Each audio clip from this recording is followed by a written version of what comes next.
Science, Class 6, lecture number is 5, unit number is 1. Today we will read page number 8 to page number 10. So first we will discuss about the page 8.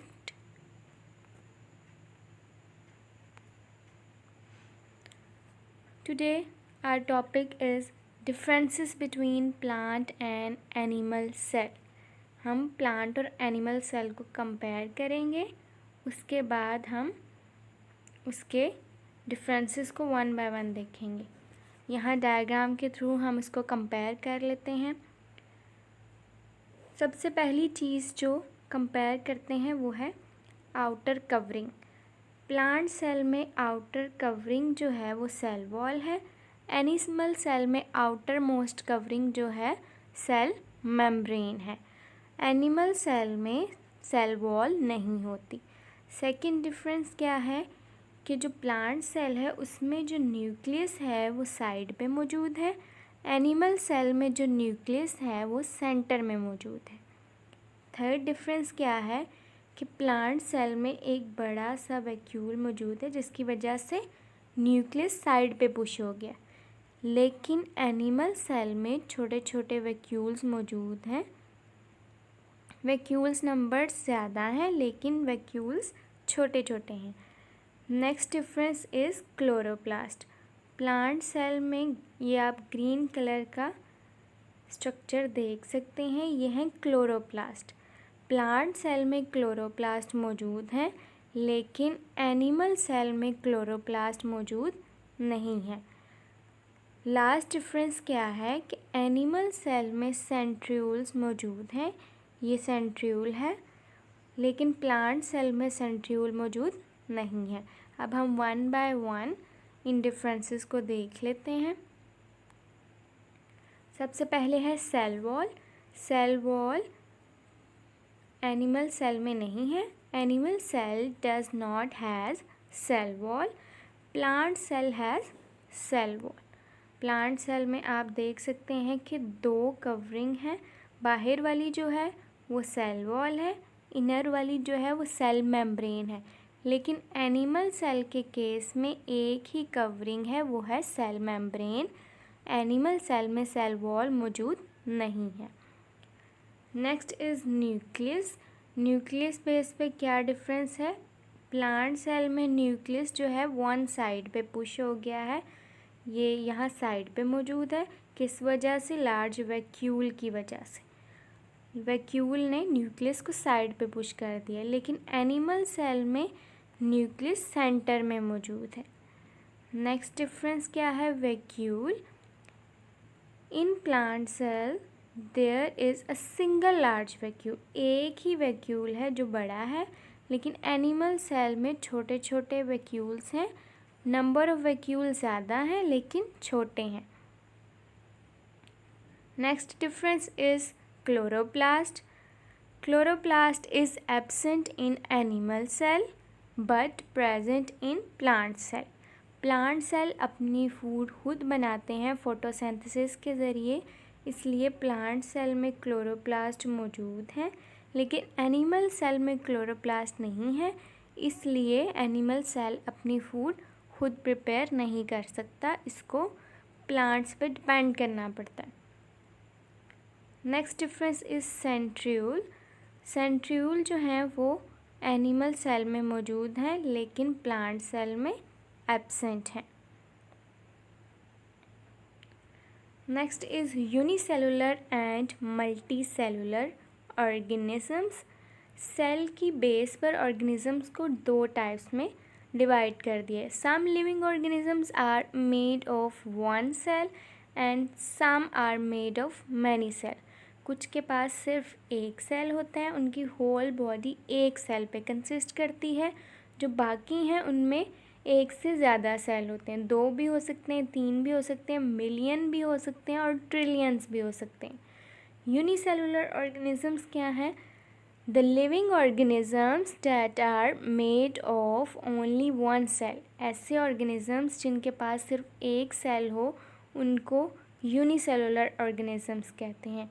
Uni means होता है one और cellular means cell. तो ऐसे organisms जो एक cell पे consist करते हैं उनको यूनिसेलुलर ऑर्गेनिजम्स कहते हैं। एग्जाम्पल्स हैं bacteria, amoeba, paramecium and Chlamydomonas. इनको हम वन बाय वन देख लेते हैं कि ये क्या है। ये सबसे पहले बैक्टीरिया है। बैक्टीरिया का ये एक सेल है, इसी पे इसकी लाइफ कंसिस्ट करती है, इसी में इसके सारे प्रोसेसेस होने होते हैं। This is amoeba, this one is paramecium. इस डायग्राम में 3 पैरामीशियम दिखाए हैं, 1 paramecium, second and the third one. Next is chlamydomonas. ये भी एक ही सेल पे कंसिस्ट करता है, ये इसका एक सेल है और इसकी पूरी बॉडी एक ही सेल पे कंसिस्ट करती है।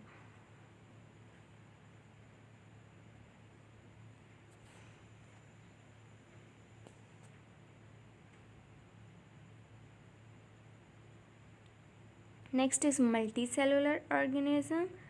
मल्टी सेलुलर ऑर्गेनिजम्स क्या होते हैं? The organism made of more than one cell.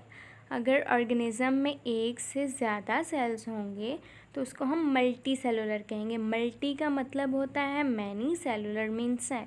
तो मैनी सेल्स वाला ऑर्गेनिज्म मल्टी सेलुलर ऑर्गेनिज्म कहलाता है।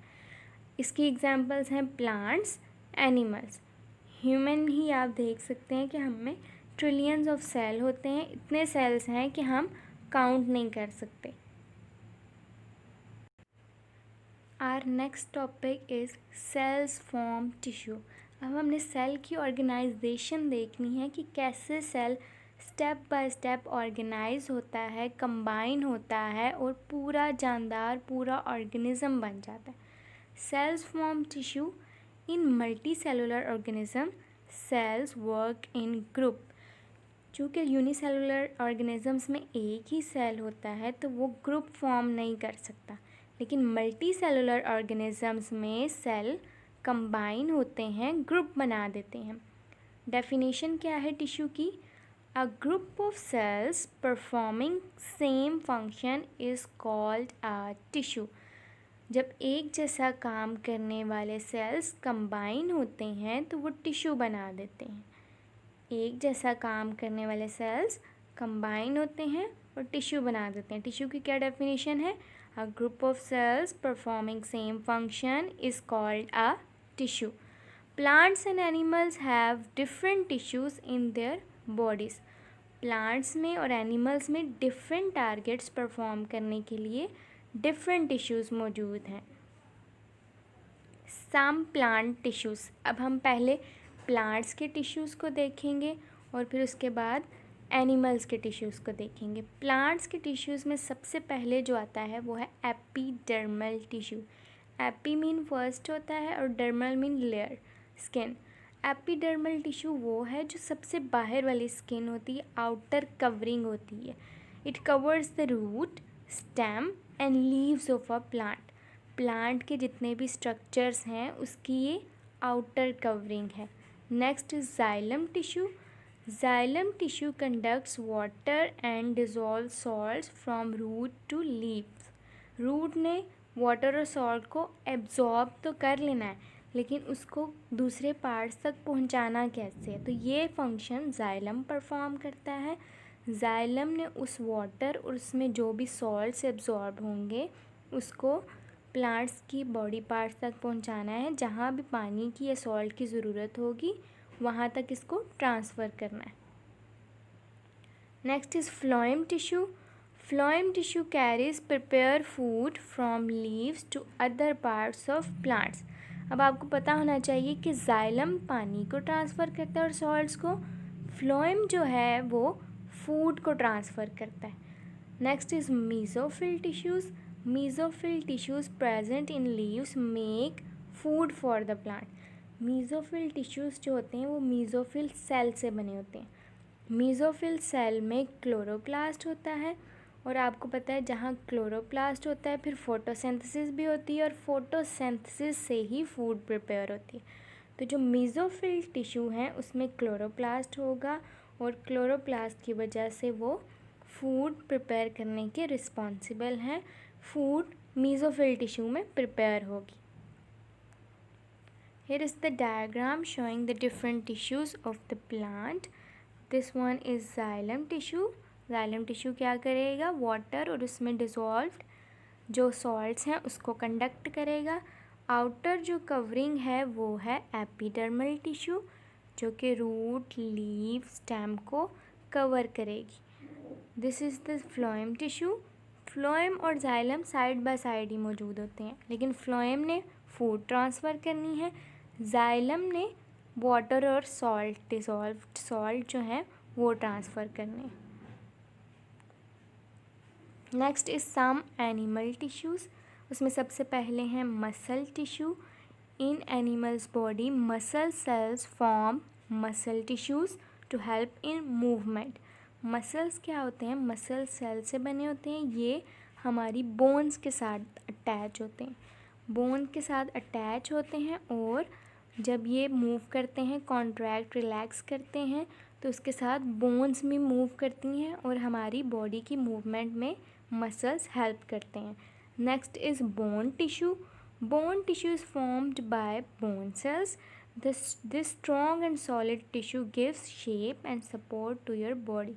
अगर बोन्स ना हो तो आप सिर्फ फ्लैश ऑफ हीप हो, बस फ्लैश का, लेकिन आप क्या हैं, आप स्टैंड हो सकते हैं, बैठ सकते हैं, आपकी बॉडी की प्रॉपर शेप है। किस वजह से ये शेप मेंटेन होती है, आप किस वजह से स्ट्रॉन्ग हैं, बोन्स की वजह से। बोन्स जो हैं वो हार्ड होती हैं, स्ट्रॉन्ग होती हैं और हमारी बॉडी को शेप देती हैं। The last example of the tissue of animal is blood tissue. Blood cells form blood tissue. Blood भी एक टिश्यू की टाइप है। This tissue carries material from one part of the body to the other. Blood का क्या function है कि जो भी बॉडी में मटीरियल होगा वो एक जगह से दूसरी जगह ट्रांसफ़र करना है। जिस तरह प्लांट्स में जाइलम फ्लोएम ट्रांसफ़र कर रहे हैं, इस तरह ब्लड जो है एनिमल्स में ट्रांसफ़र करता है। ऑक्सीजन ट्रांसफ़र करनी है, कार्बन डाइऑक्साइड लंग्स तक लेकर जानी है। इसके अलावा जो भी वेस्ट मटेरियल है वो रिमूव करवाना है, यूज़फुल मटेरियल सेल्स तक पहुंचाना है। ये सारे फंक्शंस ब्लड ने परफॉर्म करने होते हैं। Here is the diagram showing the different tissues of the animal. This one is muscle tissue that is present in your muscles. This is the nerve tissue. Nerve tissue में nerve cells होते हैं जिनको neurons कहते हैं। इस diagram में 3 neurons हैं। Neurons जब कंबाइन होंगे, न्यूरॉन सेल, नर्व सेल्स, वो नर्व टिश्यू बना देंगे। ये ब्लड टिश्यू है जिसमें डिफरेंट ब्लड सेल्स हैं। ये बोन टिश्यू है, इसमें बोन सेल्स हैं। तो 4 टाइप के टिश्यूज़ दिखाए हैं, nerve tissue, muscle tissue, blood tissue, bone tissue. Nerve tissue का क्या फंक्शन है कि हमारे जो सेंस ऑर्गन्स हैं, रिसेप्टर्स हैं, जो मैसेज इनको रिसीव होता है वो ब्रेन तक पहुंचाने के लिए नर्व टिश्यू को यूज़ करते हैं। नर्व के ज़रिए मैसेज ब्रेन तक जाता है और ब्रेन ने फिर उस मैसेज को रिजॉल्व करना है, उस प्रॉब्लम को सॉल्व करना है और इफ़ेक्टर्स तक, बॉडी तक मैसेज पहुंचाना है। तो ये था आज का हमारा लेक्चर। आपने लेक्चर को 2-3 मरतबा सुनना है और फिर रीडिंग करनी है। होप सो आपको सब क्लियर हो जाएगा।